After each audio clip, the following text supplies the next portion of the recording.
This is just a informative section of some of our elected officials to give you an idea of what's going on that affects the town of Highway and the community at large.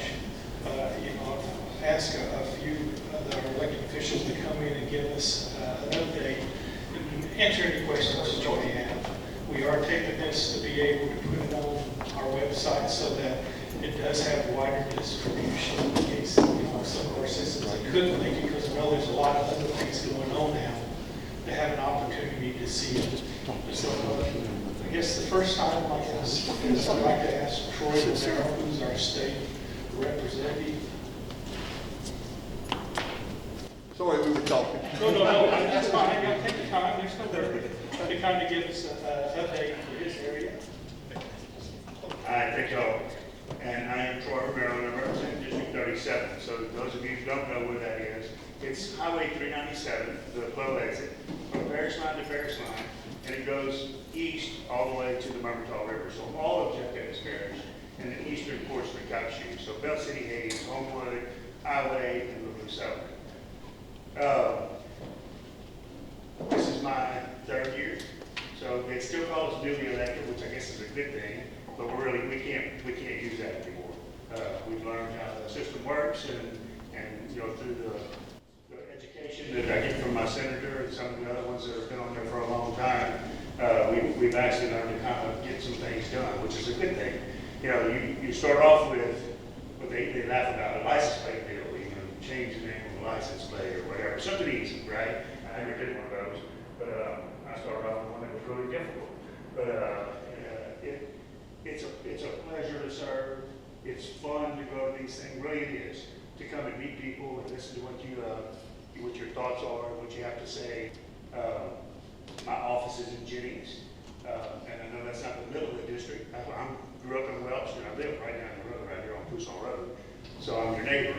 But it is in Jennings. I have a legislative assistant called, her name is Mary TJ, and she works from about 9 to 4 every day. And you're welcome to call her at that office anytime. And my cell phone, I have cards with me tonight. If you don't know my cell phone, you should, because we want to be contacted. I know Mark is the same way, but we want to hear what your problems are, and maybe even a pat on the back every now and again when we do something right. My wife Emily and I work together on this project, believe it or not. She could stand up here and do this just as easy as I could. She does all of my social media, and I pay for that dearly. But I don't have to be on Facebook every day or on Twitter, or I don't even do the Twitter thing. I read every now and again, but she does do all my social media. And we were recognized, believe it or not, across the state, and that happened during the hurricane because she was on point. We told people exactly where the food was and where you could get help and where you could pick up tarps and when there was going to be food available. And she's kept that up. And we will probably start in the spring, start recognizing new businesses, which we've done every spring, and try to get through all the new businesses that come, because we want people to be aware and utilize locally the businesses that are available. I think that's an important thing. My district is relatively rural, but that doesn't mean that I don't go to meetings very often for my niece, the city of Lake Charles, Suella, Chenault, the airport authorities. I'm in Baton Rouge pretty regular. I did own a company called Sports Truck Specialist. I recently sold that to the Hornsby Brothers from Lake Arthur, and I'm working with them now as a consultant and sales, which gives me more time to be able to interact with people and do a better job in Baton Rouge. I started off on 3 committees. I was appointed to appropriations, which puts you on joint budget. Joint budget is, I have a meeting actually Friday, where the Senate and House come together to be able to make adjustments monthly to the budget. The budget has gotten way out of hand because of the federal dollars that are coming in. We'll talk a little bit more about that later. I also sit on natural resources, which fits me because I'm in the South. I'm a farmer by trade, and the natural resources that we have in the South as well as in the North are important. So I sit on that as well, and agriculture, which is my background. And so that's how it started off. About 2 months in, I was a fireman, volunteer fireman in Welch, paid volunteer for 21 years, served as assistant chief for 15. And the speaker came to me and he said, you know, you've got this background in the fire service, why don't you serve on Homeland Security for me? Now this is way back in, what, 19? And he said 2 meetings a year, easy job, no problem. And I said, Speaker, I'll go down and do whatever you want me to do. And so I took that position. And a month later, in March, we had COVID. And then right after that, we had hurricane after freeze, and Homeland Security got to be a full-time job. Because we were doing Zoom meetings probably at least 2 or 3 times a week, trying to figure out how we were going to get this state through COVID and how we were going to get it through all of these hurricanes that were happening all across, not just in our area, but now across the South, right? It got to be very busy. I'm honored to serve on it. I still serve on it. But it has gotten to be a pretty busy committee. We hope that we can continue to have years like we had this year where we don't have to deal with the hurricanes. And then I also, this past year in the spring, was asked because of my ag background to serve on what's called the Medical Marijuana Commission. And it's a task force that was put together to try to expand medical marijuana in a very safe manner in the state. It's been proven that it can be used as a drug. It utilizes a drug, but it's done very carefully and very regulated. But we needed to be able to, more and more customers were coming, and we needed to be able to expand on that so that they could utilize this drug safely. There's some good legislation that's come out of that. I think we have a little ways to go. Louisiana is one of the most conservative states in the union, and we're very careful about what we do with marijuana. And I can tell you I'm not in favor, and probably never will be in favor of doing anything recreationally. I don't think it's a good thing for our state.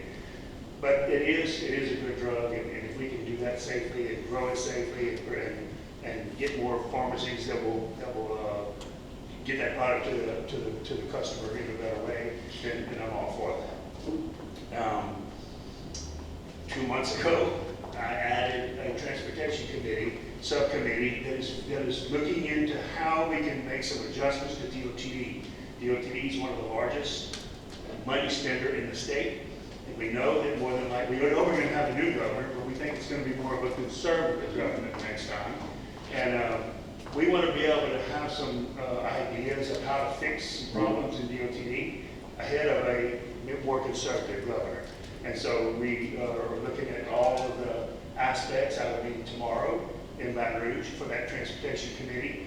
That committee, we were flown out to Savannah 2 weeks ago to look at the port system there. Savannah has one of the best ports in the nation. And we're not utilizing the 26, I think we have 26 ports, believe it or not, in the state of Louisiana. We're not utilizing those the way we need to. That's not to say that they're not utilized well, but there's always room for improvement. That's kind of my background. I probably need to get that Mark come up here and kind of give you an update on him. And at any time, if you have questions, please feel free to stop and ask questions. I know we have a lot to talk about, and we're trying not to keep you for too long.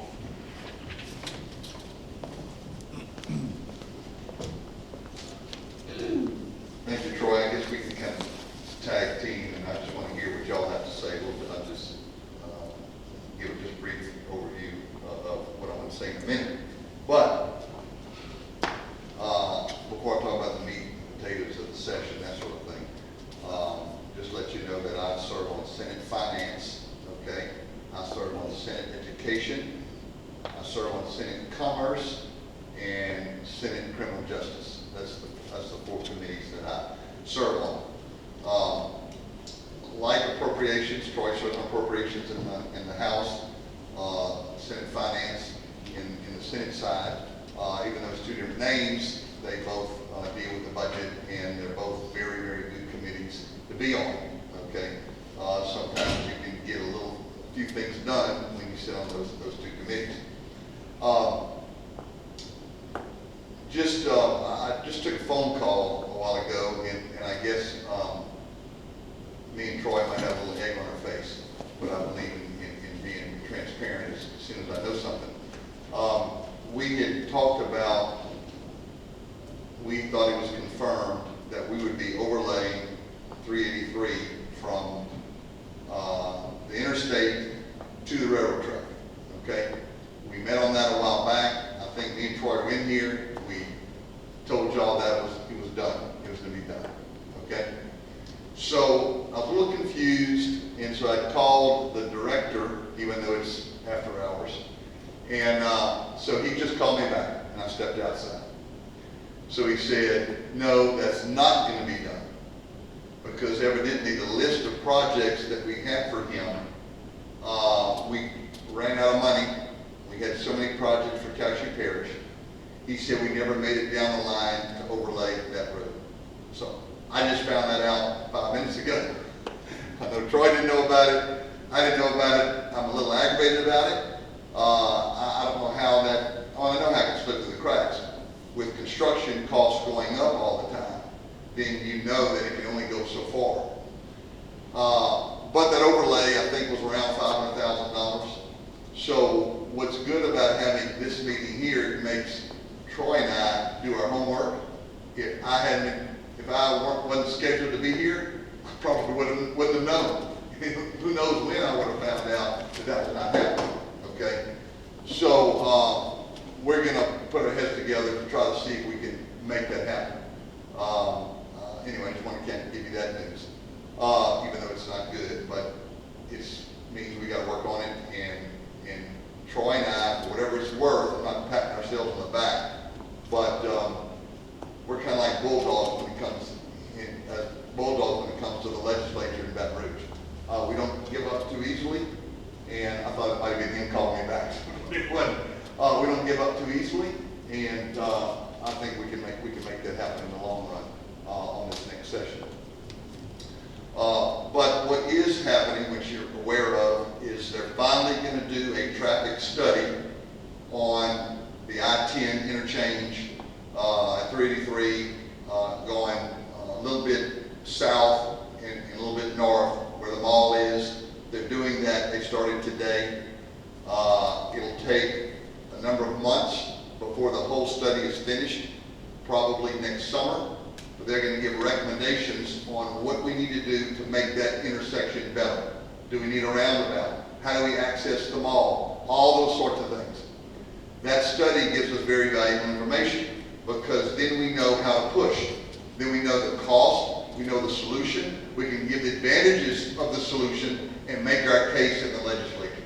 So I knew it was coming, I just didn't know when, but it's happening now. So that's really positive for this. That's huge that we're finally doing that study. I know the guy that owns the mall has called us. Troy and I went out there, talked with him at length.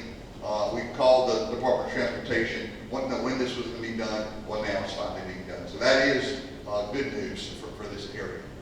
And then again, after that, we'll be pushing to make sure we get something done. And that's kind of what happens in the legislative process. You start and you put in a request for something. And it might be 5th or 6th or 7th on the list, but at least you have it in the queue. You never know when that rises to number one. You never know. Things change. The economy of this area could change. Business might locate here. That changes the whole aspect and moves a project from number 5 to number 1.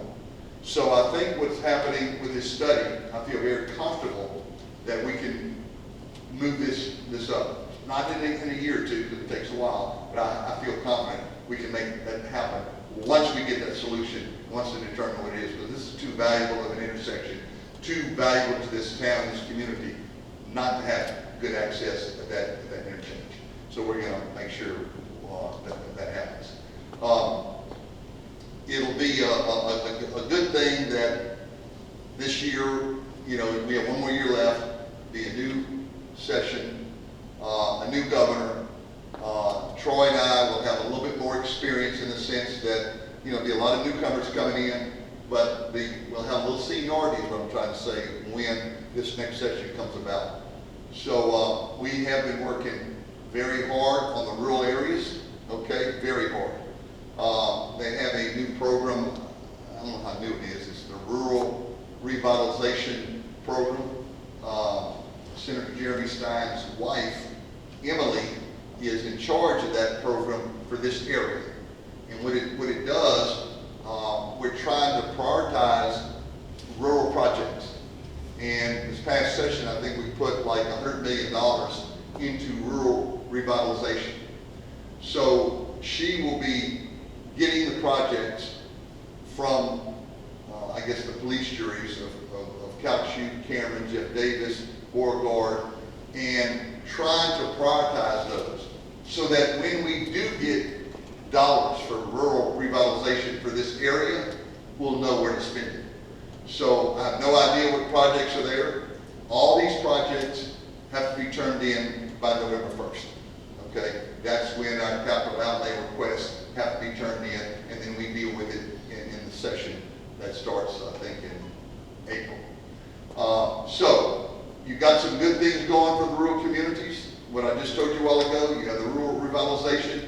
We're going to try to make sure that whatever money is spent is taken care of our area and who we represent. I represent South Calcasieu, okay, not all of Calcasieu, all of Cameron Parish, all of Jeff Davis. I currently represent all the way to Crowley, but in the redistricting that occurred this past session, I lost most of Acadia. So all I have is Mermentau, Morrison, Midland, just a very little area, very small area of Acadia Parish. So my concentration, of course, will be Calcasieu, Cameron, and Jeff Davis. It's just natural. I'm not going to forget about those guys, but this will be the meat and potatoes of my district. Troy and I do work very well together. What I don't know, he usually knows, and vice versa. So that is good, because he's always telling me certain things. He makes me think. He makes me work. I got to correct him every now and then, but he makes me work. So that's really good for y'all and for the whole political process. And the political process is a process. Just like I mentioned earlier, you never know when a project moves up the ladder. People get frustrated. They say, man, why can't we get this? Why can't we have that? We get it. This past session, if you remember, you had huge surpluses, okay, in the budget. You had the second phase of the American Rescue Plan come to Louisiana. The first phase was $1.5 billion. Second phase, $1.5 billion. You had that money coming in. A surplus can only be spent on certain items, construction projects, but it has to go to a rainy day fund. It has to go to rainy day fund and the unfunded accrued liability, that debt. I had it here, 10% to unfunded accrued liability, 25% has to go to the rainy day fund, and the rest of it can go to maintenance of buildings or coastal restoration of roads. Okay, that's how the surplus is spent. I don't want to get too deep in the woods, but an excess means that during the year you have extra money. You can spend it on anything. When you know you have extra money, it's not a surplus yet. You can spend it all. Once it gets to the end of the year, you really never know how much income you receive, how the expenses are. Just like in a business, sometimes you really don't know how much money you made to the very end. Well, when you go to the very end of the year, which ends June 30th, you still might have extra money that you didn't spend. It wasn't excess, you have extra money. That's, again, what you call the surplus. So, we had a lot of that last year. We put $100 million into rural revitalization. We put $84 million into early childhood development. We put $200 million to the extra to the Lake Charles Bridge. We put $200 million to the I-49 South. We put $200 million in the Baton Rouge Bridge. So when you start having these big chunks of money, you can see how that gets chewed up pretty good. We put, I think, $400 million in broadband, okay, for the rural areas. Our children have to have access to the internet. They can't learn properly if they don't. So there's a big, big push on getting broadband throughout the state because half of the state does not have it. So that's really a huge thing. We put $200 million into higher ed capital outlay because we have about $1 billion of universities that need maintenance back. Okay, we have a lot of problems with maintenance. We don't have enough money to do it. As you know that our road system has about $14 billion worth of backlog of road construction and maintenance. So we're fighting a never-ending battle, but that's what we're supposed to do. And so when you have a lot of money like we had this past year, so many people ask me, well, why, if you have so much, why can't we get it? I mean, you have all this money. Well, then it becomes very difficult because we got to choose between what this person or this entity wanted, what this entity wanted. Everybody's asking, we only can give so much, so it becomes a problem. So coming into this year, again, they're telling me we have an excess already. Also, they say we're going to have a big surplus. So we're going to have extra money again in this last session. Doesn't mean it's going to continue on. But the problem that legislators have to face, and they faced it 7, 8 years ago in the Jindal administration. Robert Jindal was leaving office in the previous 8 years. You think you have a false sense of security, you have all these dollars coming in. So you just spend money like crazy, right?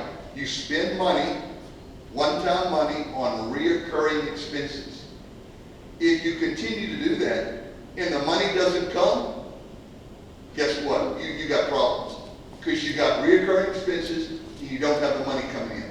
Why don't you have the money coming in? Because traditionally after hurricanes, when everybody has to fix their homes and their business and all that, you have a bunch of money coming in. People are buying things. People are paying sales tax. People are making more money after a hurricane, after a catastrophe. That's false. It's false income.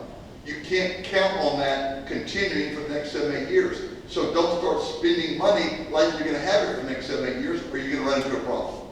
So legislators like to spend it, and I can tell you, Troy and I don't like that. We're not going to say, oh, well, let's get on this program, let's get on this program. Now, we all sometimes, and I mentioned this last time, we're all kind of hypocrites, right, in our own way. I just got finished telling you, we don't want to spend money that reoccurs every year. I believe that, but guess what? For the teachers, the teacher pay raise, which was, I can't remember how much money it was, 150 to $200 million. 450. How much? 450. 450 million for everything. Well, guess what? That's a reoccurring expense. Okay? So here I am telling you I don't like to spend money on reoccurring expenses, but we did it. I don't know how much money is going to be coming in to continue that, but we're committed now. We can't back out. Yes, I voted for it because I thought it was important that our teachers made more money. Okay? I think it's important for our education system for the state. So sometimes you have some tough decisions that go against your philosophy. That is one of them that makes us hypocritical in the sense that we say we don't want to spend money on recurring, but we just did it. So, let's see. I'm not even going on and on. We can kind of bounce back and forth. We had, I would say this past session was really an education session. Had a lot of bills that affected education. We put money into education. We did the pay raises. And you had a lot of controversial issues when it comes to education dollars following the student. That's what you call the voucher system, right? When you have the money and you follow the student, money follows the student. We don't do that in Louisiana. Very few states do. People say, well, look, I'm paying my taxes. I don't care whether I go to a private school or a public school. I pay my taxes. So my money ought to follow where my child goes. If I pay my taxes and then I go to a private school and I have to pay it, I'm not getting my dollar's worth because I paid the taxes from education. I got to pay the fee, the tuition for my private school. Now, we hear that all the time. So what we try to do in threading that needle, we have what you call an education savings account. That said that a good portion of the money for every student, under certain circumstances, it could follow you to that school. For example, if you were a low-performing student maybe their parents want to move you to another school, they don't think you're doing right in a public school, they want to move you to a private school. We said you can follow. Maybe you had a child who was disabled, they weren't getting the proper treatment in this school. You can take some of that money and follow to another school. If you have a child in a low performing school, maybe they want to move and go to another school. So those were called education savings accounts. I voted for all of them. I'm pretty sure Troy did too. That was some of the bills the governor vetoed. Okay. The reason that you have to be careful on that is because you realize when you start taking money that the public system has, and you let too many students do this program, well, you're draining the public school system. Because now a lot of these people might bring their children to a private school, where you're taking money that was going to the public school and now it's going to the private school. If you do it too much, it drains the public school's finances. So you have to be very, very careful on doing that, because it could hurt the public school system, and that's one of the reasons why the governor vetoed those bills. They will come back again, and you're probably aware of the veto override session. To be honest, Troy and I differed on this, I believe. On the veto override session, I wanted to override those bills. When you pass a bill in regular session, you need 51% of the vote to pass the bill. When you have an override session, you have to have 66 and 2/3 vote to pass that same bill. So it becomes very difficult. The bar is very high to override a veto. I chose not to have the override because the votes weren't there. You didn't have the votes in the House, you didn't have votes in the Senate. So I said, why do you go there and spend money and then accomplish nothing? So it's a two-edged sword. I don't vote for that. People say, well, man, you should have, you're a coward, you should have tried to go override. If you go there and try to override and you do nothing, you say, man, what you do? You wasted taxpayers' money. So no matter which way you voted, you're going to get a hit on it. So anyway, that's kind of what happened there. But I think that's enough for me. Troy, you want to continue on anything we can, or y'all have questions? So just to kind of give you the good news, or I guess it's good news, there's always good news. Because Mark and I both sit on finance committees, we're privy to some dollars that we can send home to the locals each year. And I just was going to go over briefly what Iowa and the surrounding areas were able to get. So over my 3-year term, I've made sure that each one of the fire departments, every one of the police departments has gotten some money, not a lot, but at least a little bit. So this past year, the fire department of the Blue Settlement and the one in Bell City and Hayes each got their $10,000. The one in Iowa had already received theirs. The police department in Highway got $10,000. This is in addition to some money that we had gotten early on, and Recreation was given $20,000. That came as a package for the city for $30,000. And there was no stipulations as to how that needed to be used. The chief could use his as he needed to, and the mayor could use his, and the council to spend on whatever they wanted to as far as it was spent on recreation. Council on Aging, in the Iowa Council on Aging, Mark and I teamed up together, and we were able to give them $50,000. They were in the process of trying to buy a piece of property. They would like to have a bigger place for them to hold their meetings. It's a really special agency that's close to my heart. I know it is to Mark's too. And they need more space. More people would utilize that surface if they had more space. And so anyway, we were able to give them a few dollars. Going backwards, the turn lane north of the interstate was a project that we all worked on. It was very necessary because you got Jeff Davis Parish on the north end of that, and those people with all those new houses are trying to get to and from the interstate so they can go to work. And the truck traffic was kind of confusing that, or it was congesting that. And so that turn lane has made a big difference. I think you'll agree. And now the study will happen on the south side, and Mark touched on that, so I won't review it. Still today, there are thousands, if not millions of dollars that are coming into the communities from the hurricanes, and that comes from the state and federal government.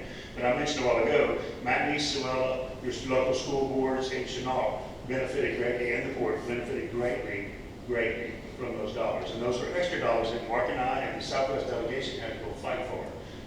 But we needed our schools to open. We needed our university to put kids back on campus. And so that was important to us. Mark touched a little bit on redistricting. I don't know how many of you know it's a terrible thing we have to do every 10 years. And it's not terrible, but it's a part of the process. And it's not easy because nobody wants to change their district. Everybody wants to stay the same. But we were blessed, believe it or not, in Southwest Louisiana. We actually grew. We're one of the few places in the state that grew. Everybody else lost. So we had to move those people around. So I had about 4,500 too many people, voters. And I had to give up some precincts. I gave up a big precinct south of here to Ryan Bourriat, Representative Bourriat from Cameron Parish, because Cameron is strong. Those people all moved here.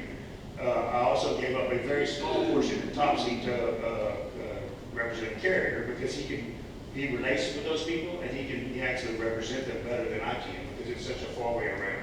I did pick up a small precinct on the Blue Settlement on the east side, headed towards 171.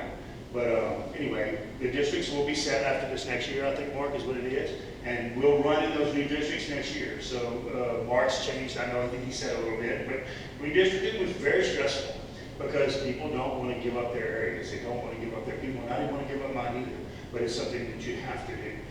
Because we were big, we had to shrink. And every Southwest district shrank because we grew, and that's good. That's a good thing.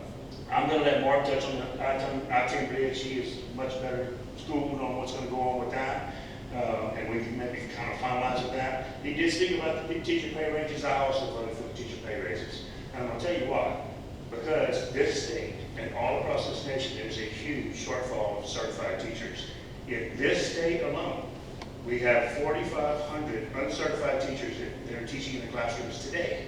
If we don't do something, and I'm not saying pay raises are the most important thing, and I'm not saying that an uncertified teacher can't do just as good a job as a certified teacher, but that is a profession, and those children are behind, and we need to make sure that we have certified teachers in every classroom.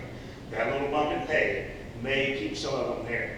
I actually bought a bill this past year to allow retirees to come back and make more money. It did not pass, but that's okay. We married those bills together. And then Mark talked a little bit about the education savings account, ESA bills. Those will come back. I'm very much in favor of them. I think competition breeds better schools. I think even in the public system, if they have to compete with private schools or with themselves, their students, they're going to become better. So I had a bill, I had actually two of them, and they were married to other people's bills because their bills were better. And my bill was to allow ESAs to affect veterans, children, children who are in foster homes, and children who in DNF schools. If you're in DNF school, to me, you need to be able to have that opportunity to move to a better school. And it did get vetoed. It will come back. And that's just my opinion. Like I said, we don't all think the same.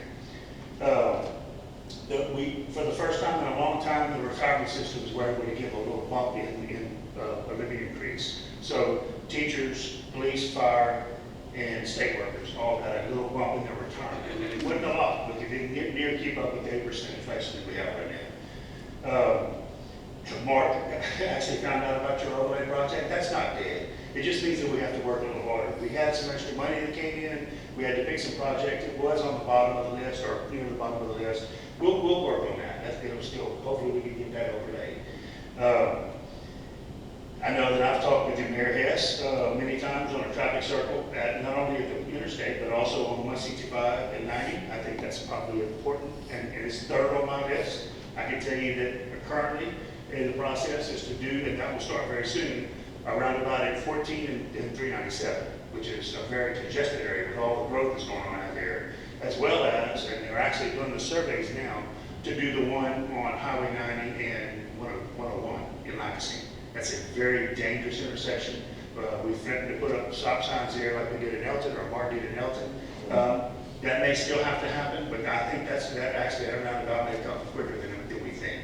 The DOT has already pushed that new station back, so they're making room for that roundabout. And I think that's going to make a huge difference in the amount of traffic and to be able to flow that traffic to those new homes that are being built in that area. I know that we've heard that there's some capital outlay projects coming from the city of Iowa. I think that's a good thing. Since I've been elected, we have not been presented with the capital outlay project from the city. And it's because you're doing very well. It's because You actually haven't needed that capital outlay. Capital outlay is money that the state sends back to the locals to do certain projects.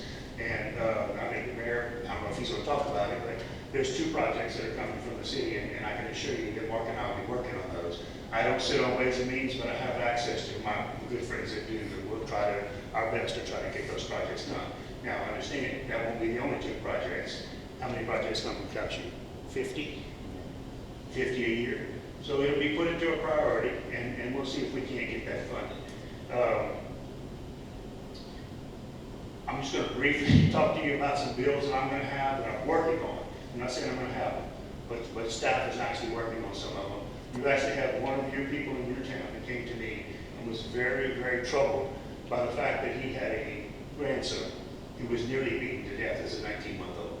He asked me to look into bringing a bill that would make child abusers register just like a sex abuser would. I think it's a good idea. I'm sure I'm going to be really pretty hard on it, but I've got staff looking at it. I think that would be a really good bill. And if you think about it, wouldn't you want to know if your neighbor was, at one time a child abuser or somebody that maybe, so if your kids are playing in the neighborhood, at least you would know that that was there or present. Accountability for our justice system. And look, our justice system in Southwest Louisiana is pretty good. We don't have major problems, but we have major problems in the big cities. They are letting people out on the streets who have done over and over and over again, broken the law, and I'm not talking about stealing. I'm talking about shootings and robbings and stealing cars and holding people hostage. Something's got to be done. We have to hold not just the youth, everyone accountable for what they do. And I don't know how to fix it, but I think it starts with our judicial system, where a judge or a DA has to do something. There was a good bill that was brought last year by a good friend of mine, Tony Bacala, to force a bond to be issued after the second offense. I think that's a good idea, right? So it holds the judge to the fire. He didn't have to make a decision. It's already going to be made by the state, where you can't let them back out for free. They have to have a bond, so they have to come back and go to court. I think I would support that. I supported it last time. I would support it again. We must do some measures because this is out of control, right, Chief? It's out of control, and it's really bad in our youth. I don't even know how we fix it. And I had a visit earlier. We're putting kids in juvenile detention centers in another state, and we're not anymore because they sent them back because they had a huge riot. These kids are crazy. I mean, they're just, and it costs $10,000 a month to house them. We don't have a juvenile detention center in my area. Well, we're looking at one. They just finished one in Calhoun Parish, thank goodness. But we're looking at a regional detention center for the area from Beauregard, Allen, Jeff Davis, Acadia, Vermilion, and I think the New Iberia area, getting together to build these facilities. What you don't realize is these aren't jails. They are detention centers, so that person has to stay there. But they're like a dormitory, they're like a school. And these juveniles can't be treated like a criminal. They have to have certified teachers. They have to have psychological evaluations done. They can't be manhandled like you could manhandle somebody in a jail. The guards, we can't even keep guards working because these kids are beating these guards up and have no recourse. They pass bills that say you can't keep them in solitary confinement. Those things need to stop. There needs to be accountability, in my opinion. I know they're juveniles, and they're getting younger by the day. We're talking about 13, 14, 15-year-olds that are doing some things that are awful, and we need to be able to hold them accountable. So I'll be looking at bills like that. One of the things that the DAs would like to see is to reduce the age of a juvenile to be able to be tried as an adult. We raised it how long ago, Mark? It's been a number of years now. They think that is part of the problem because we're saying that you're not an adult until you're 18. But if you do an adult crime, to me, you need to be charged as an adult and be put in that type of facility. So I'm looking at maybe lowering that or being one of the people that lower that. And then, like I said, building a regional juvenile detention center. I think that's important. Any questions? What about the violent offender juveniles? I know there's controversy as far as Angola. I think that's a great idea. If they're truly violent offenders and a danger to society, are they still too in that. Yes, and I think if I'm not mistaken, there may be some there now. So most of you don't know, they took some of the non-violent offenders and they moved them into Allen Parish now. That jail was newer and it was in better shape. So we agreed as a state to move some of those non-violent offenders or people that weren't as bad out of Angola to make room for some juveniles. And I know that they had to do some work in that jail to go and fix it back up. It's in good shape, but it needed some work. But I think that is still on point. Look, just the word Angola scares people to death. I know I don't want to go there. I've been there. I've toured it. It's not a good place. But if you had a juvenile that you said this is where you might be, it makes you help them straighten up a little bit. And I've talked to some of my faith people, my priests, and my pastors in my district, especially in the Jennings area. We have a lot of problems in Jennings, and they don't know what to do either. You know, you can't get them into church. I believe that that's part of the process. If you could get family units to go as families to church and eat as families, so we're talking about families, we're talking about education early on, and then we're talking about how to give them a path to good adulthood. There was a bill that was passed, and I think it was last year, and I promise I'm going to shut up after this, that not only charged, so let's talk about gangs now. So we have adult criminals that are now hiring juvenile criminals because they know that they can't be touched, right? To do terrible things, murder, rape, stealing cars. Now we've got it to where that if we can prove it, that adult criminal who hired that juvenile or asked him to do a crime, they can now be charged with the same crime. I think that's part of the problem, part of the solution too. You know, you're gonna, even though you don't do the crime, you're gonna be held accountable if you hire a juvenile to do it or if you pay a juvenile to do it. You know, and I know that I voted for that bill and I hope that they'll utilize that. You want to talk about the bridge? Well, let Mark talk about the bridge. Like I said, he's I'll say this, we're very accessible. Mark and I are, we talk to our mayors pretty regular. I try to attend all of my boards, fire boards, drainage boards, mayors, meet with everybody so that I can get feedback from them as to what they might need and I need. If you need us, I have a card that has my cell phone number on it, also has my office number. Call and let's talk. Let's visit. I don't have a problem with that ever. Thank you. Okay, just to touch on, let me touch on the education system one more time. The only way, to me, that Louisiana is going to move out of the situation we're in is education. It's the only way it's going to happen. So when you have people that are going to low-performing schools, if you have someone that is not performing, you think, well, my kid's okay. I'm not worried about those others. No, we have to as a state. You know why? Because those students who do not get educated, those students who cannot read when they go from the 3rd to the 4th grade, if you continually social promote those people, it drags the whole state down. Who's gonna support these people when they get on welfare or they can't handle a job? All of us are. So don't think that I'm in a cocoon and I'm just worried about my child going to this school, into a private school, and everything's gonna be fine. No, it's not. We still have to worry about everyone else that's not performing in the school system. It drags the whole state down. They become non-productive citizens. They produce no income for the state. They increase the crime in the state. So that's why education is so important. I like what the Department of Education superintendent is doing. Some people might not like it. We need to put stricter grades on our schools. Right now, we're watered down. All the schools grade good. If that's the case, what's the problem? No, you can't have it. We've got to be able to distinguish which students need help, which students are not performing, which schools are not performing, and we need to do something about it. Otherwise, we just socially promote, we're not making Louisiana better. So that's our education is the only way I see that we get out of the situation that we're in. Because we're a poor state, okay, we are. See, Troy mentioned something, I was trying to remember what he said. Talk about the Southwest delegation.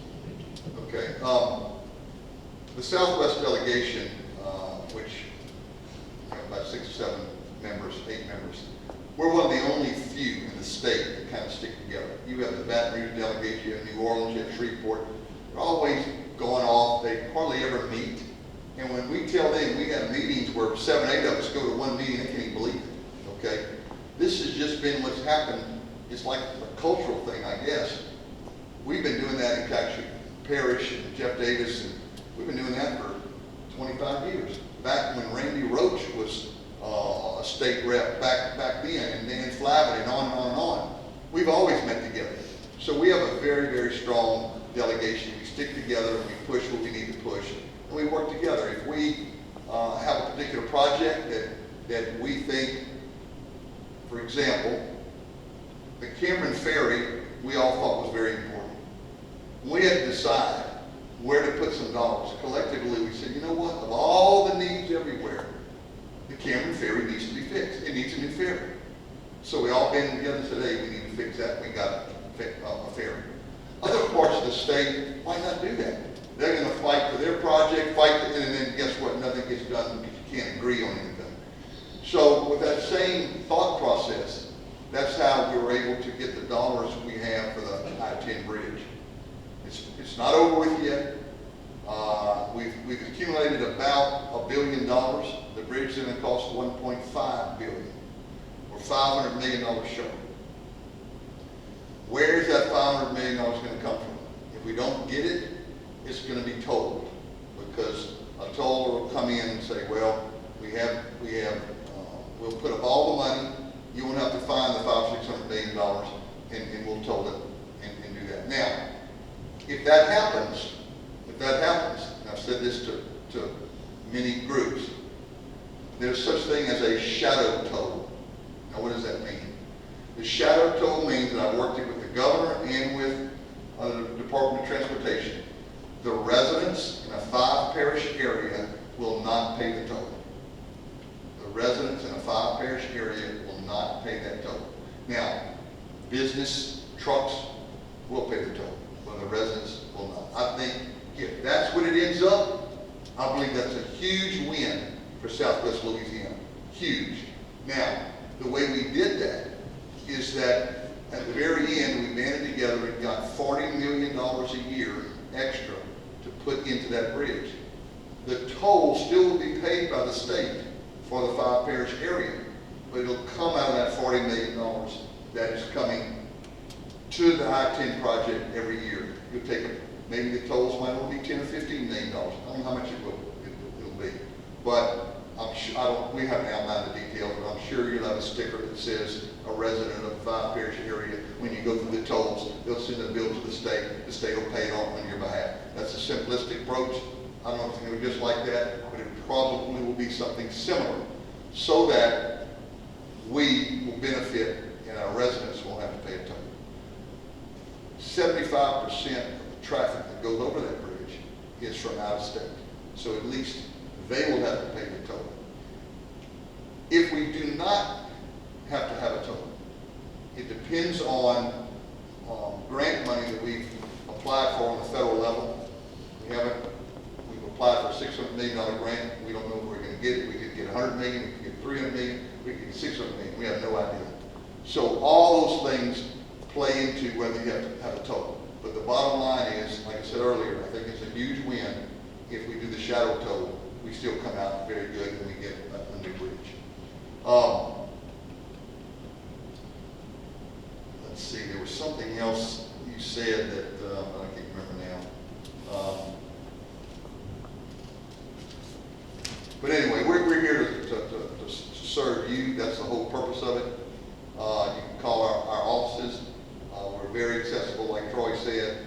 I don't care how trivial it seems. I talk to a lot of people that sometimes, look, their problem is huge to them, and I understand it, so it's got to be huge to me. But in the overall scope of things, it might not be that big, but I still put every effort in the small problems as I do the big ones. Any questions y'all might have? Seems like I've left out something I wanted to say, but I can't remember what it was. Y'all do know about the redistricting of the congressional seats, the U.S. seats. Y'all are familiar with that? that was part of a special session. There's 6 districts, 6 U.S. congressmen right now, and 5 of them are majority Republican. We have 1 minority, and the courts ruled that we were supposed to have 2 majority minority districts. The legislature felt that we did not need that, okay? And I think I mentioned this group before. You had 2 battles going on. You had the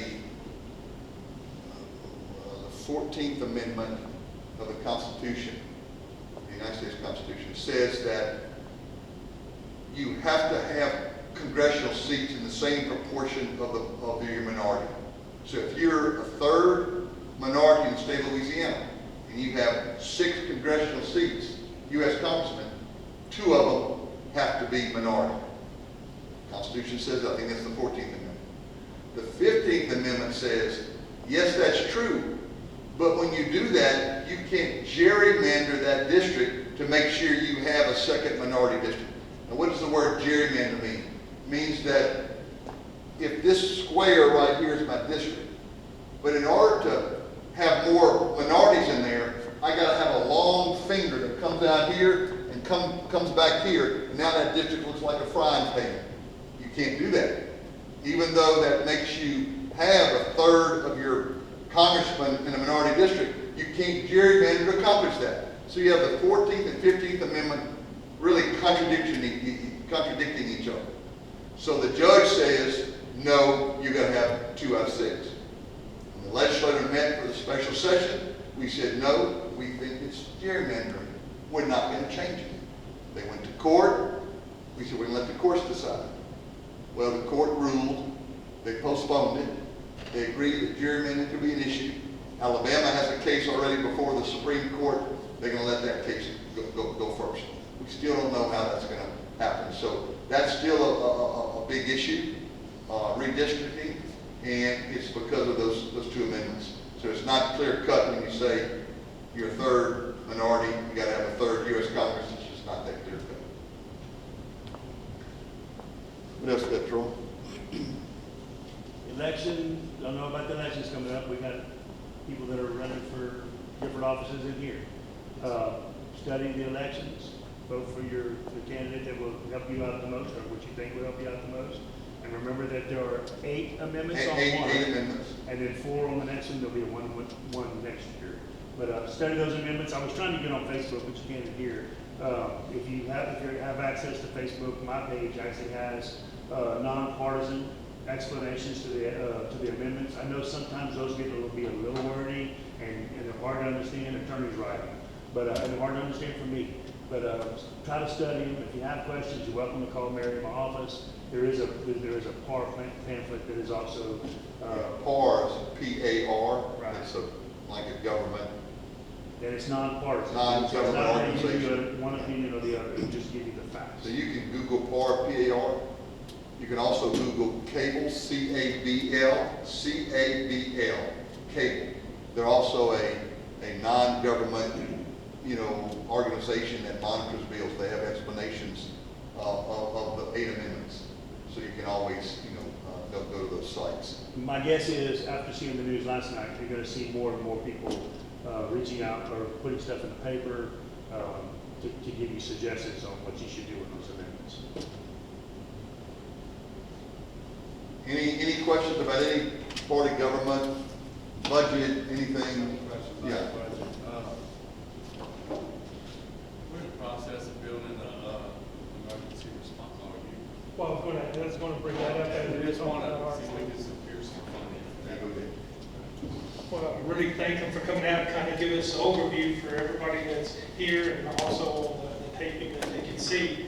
I kind of want to just kind of bring up, with this being election year, I don't want to bias things, so I'm only going to talk about what we've accomplished now in the town and what we look to accomplish within the next year. That's being fair, being it's not.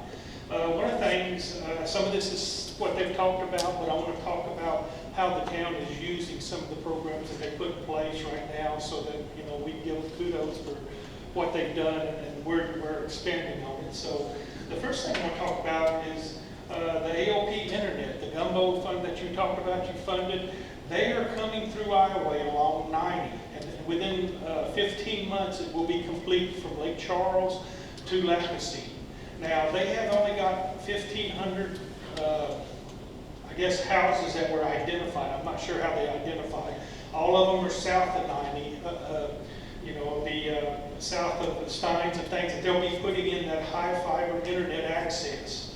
But I did get with AOP and talk with them about maybe we can come up with an arrangement where we can cover some of their costs if they run it north of the track to get over an Ash Ridge and things like that. And they were very, very acceptable to looking at that. And that's a way that we can get the high-speed internet that has competition to Optum and all the problems that we're having now to get around and help use the gumbo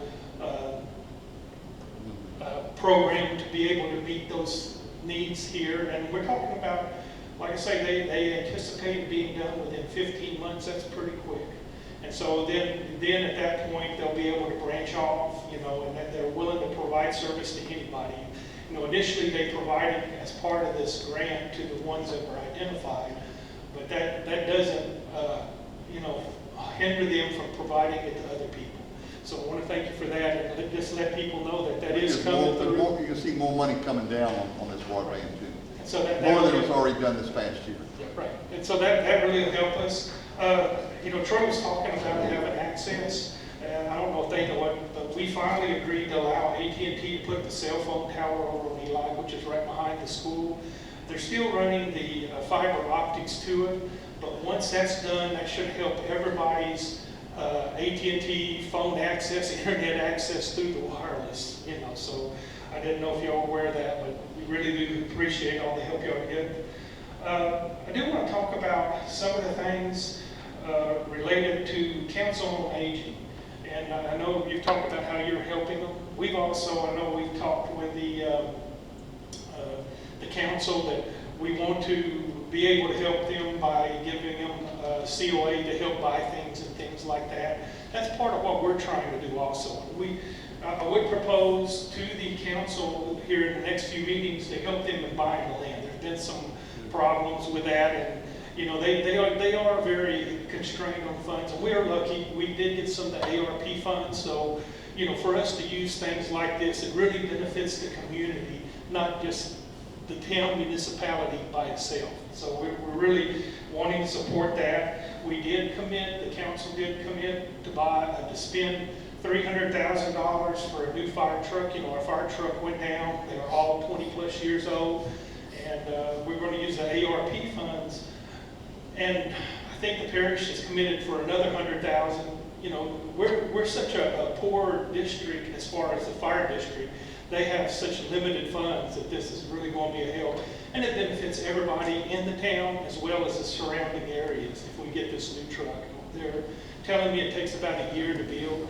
And, you know, at some point, they may see if they can get some more assistance from the state. I just want to make them aware of that. Drainage. You know, drainage is an issue throughout town. We've got from the parish a current program, which is going to be on North Lightner from the rail track to David, that we're going to be covering over to help improve the flooding and the drainage from the railroad tracks down to be able to get them into the lateral. In addition, we have to submit the drainage program by the 1st of November for the next year's, I guess, what budget for the parish. What we're looking at this point is doing some, I guess, culvert coverings and things along significant areas that are around south of town, where we're still trying to identify that. I am working with our engineers to identify the highest risk. You know, I kind of want to make you know that as far as the town goes, we have spent significant amounts of money and time and effort to be able to improve the drainage throughout the town. Just this year, we've, I guess, cleaned out ditches and cleaned out culverts and been able to shoot the grades, make everything works for about 3 miles. And that's a lot of mileage just for 1 year. If you look at it from a percentage basis, I understand that north of the track, we've done about 20% of the ditches and trying to get the drainage. You know, the thing is, we don't have any control over the lateral. That's something that the parish has and the parish controls. All we can do is control to make sure that if we have rain events, that it flows into the lateral as fast as it can. Once the lateral's full, you know, it doesn't do any help. And we would like your support on getting the parish and helping the parish to keep those laterals clean, because it is an issue that we run into a lot. We talk about ditches south of the railroad track. If I understand right, we've done about 50% of them over the last 2 years. So, you know, we've made a pretty significant commitment, and we're going to continue this in the next year. We've always trying to keep up and trying to move forward to keep drainage going. Of course, we talk about the parks. They're aware of the new fields that we're putting in. We're putting in 2 new fields of a quad system this next year. We're still waiting the bids on that. That's, of course, what we're finding out is, like the state is, that the costs are significantly increasing. We did award the Buddy Ball Field, which will be the second one in the parish. You know, it's approximately $1 million, and that's a pretty large amount, but it'll bring attract businesses here. We are doing a walking track modifications for our stations around our walking track, which will occur within the next month. We're putting in new playground equipment for our kids, as well as our handicapped kids. That'll all be part of the Buddy Ball Field. And of course, we're putting in the Serenity Park, which is a garden park. The lady donated the land. That she was very famous for the lilies and everything. And that part is going to be done. We still have to do the drainage and the parking around it, but that will be the next physical year as we find money. I kind of want to talk about the sewer system. You know, right now we're fixing to spend $1.6 million on the baffles of the sewer system to keep your sewer upgraded. We have an old system that's no longer allowed, but we're keeping it in compliance. It's a pond type system. You know, if you had to replace that, you're talking tens of millions of dollars to put in a mechanical system. We're able to spend $1.6 million to be able to keep what we have and get about a 20-year, 30-year life. We're hoping that FEMA will reimburse us a good percentage of that, because that was damaged as part of the hurricane. But in either case, we have to have it done. That's already been bid out, and it's being worked on now. We're also going to be doing pipe bursting. That's something that we do every year to keep up so that we don't get too far behind. That's scheduled for the current year. One of the things that we did put in our budget every year is the money to have a summer program for youth. And what we're trying to do is those kids that are underprivileged, that, you know, would get in trouble, maybe they're not, you know, the parents aren't home during the day during the summer. We were putting together a program where they can come, and we'll have teachers, that we'll hire part-time teachers, you know, that we're all to help assist, to have athletic abilities, to train, to do fun things. So it's kind of like school without all of the structure with it about, hey, you have to make it, do what you like to do. And we're going to try to cooperate with McNeese to be able, maybe the STEM program, you know, maybe we can help support sending a certain number from the town of Iowa over there that the parents may not be able to afford it, to keep them occupied. And I think, you know, that's the only thing we can try to do is do those type of things to try to keep them out of trouble. And maybe on the long term, it'll benefit us. You know, we don't know, but it's something that we've done the last 2 years. We didn't get to do it as much last year because of the hurricane. This year was kind of trying to work out our problems and identify those things that we can do better. And so next year, that's in the budget that we're going to be doing. The other thing is, we'll talk about the capital outlay funds that I think you talked about earlier. We're submitting 2 capital outlays. One is the bypass of Miller to US 90 on the west side of the school. You know, we've got a couple of issues. One is egress from store. You know, if something was to happen on the track, they would not be able to get away.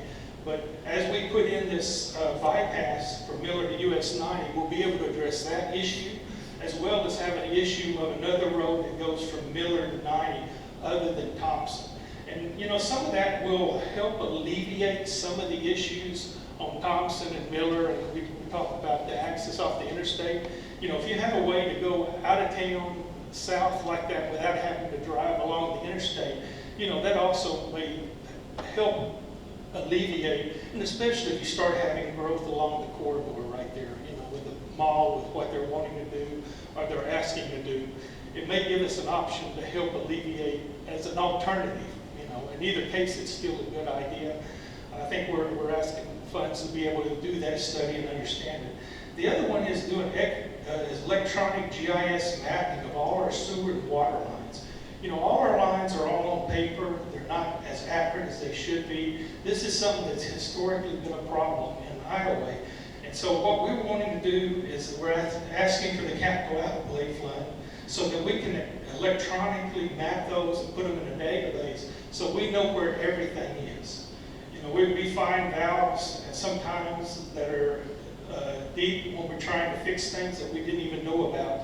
And we need to fix this because we're fighting issues with water pressure and sewer that affects both the PIAL for fire and everything like that, that we need to have the knowledge so that we can address those pressure issues. And so, I'm very supportive of it. I really have to say, both our representative and our senator here has been very, very positive. They've always been able to help us on things. There's things you don't see normally. We get LGAP and LCW, LCEP funds for small things. So like in one case, it was cameras at the park. Another case was additional vehicles sometimes when we need for the police department. You don't see these every day, but they spend and they support us in all those funds, and we get them pretty much every year. We've been very lucky on that. We appreciate your support on that. The final item is we're looking to have some assistance on is where we acquired the land and we're trying to acquire more land to put in an EOC, Emergency Operations Center, and Police Department. That's one of the things we found out from the hurricanes, that when we weathered through Town Hall, it was a pretty scary thing. Keith and I sat there and watched the roof move backwards and forth, the towers falling and everything. We need to have some place that we can weather out a Category 4 hurricane and a building that's built that way. In addition, we have to send off a majority of our fire department and our police department because we don't want them in harm's way. We don't really have a place for it. So we send them off 40 or 50 miles. We do that to protect assets. That's the main reason. Well, it's not because we're here, when we have to send some of our assets. It's not that. Well, it's a Make combination. sure that all our cars we have cars when they come back. That's the reason. But we would like to be able to design those things and be able to protect them as part of the EOC. And right now we have acquired land. We are acquiring some other land to make sure we have sufficient land. And we're going to start the design and engineering of what we want this year. However, in the next few years, we're going to want to build that, and we're going to definitely ask assistance in it because it benefits the community, both the fire and the police department. One of the benefits for this is having a common dispatch, which will speed up the dispatching in the fire department. Right now, they're two different systems, and there's a delay putting in that new system. So as you can see, we're doing a lot. We're looking for a lot of help, and we're getting a lot of help. And I hope y'all will contact them if you have them. I know they've been tremendous help for me, and I really appreciate it. So, thank you much. Does anybody have any questions or anything they'd like to say? All right. Well, thank you again, and I appreciate you coming out. I know it's a lot of effort with all the busy, committees and everything that you have going on. That's what we're supposed to do. All part of it.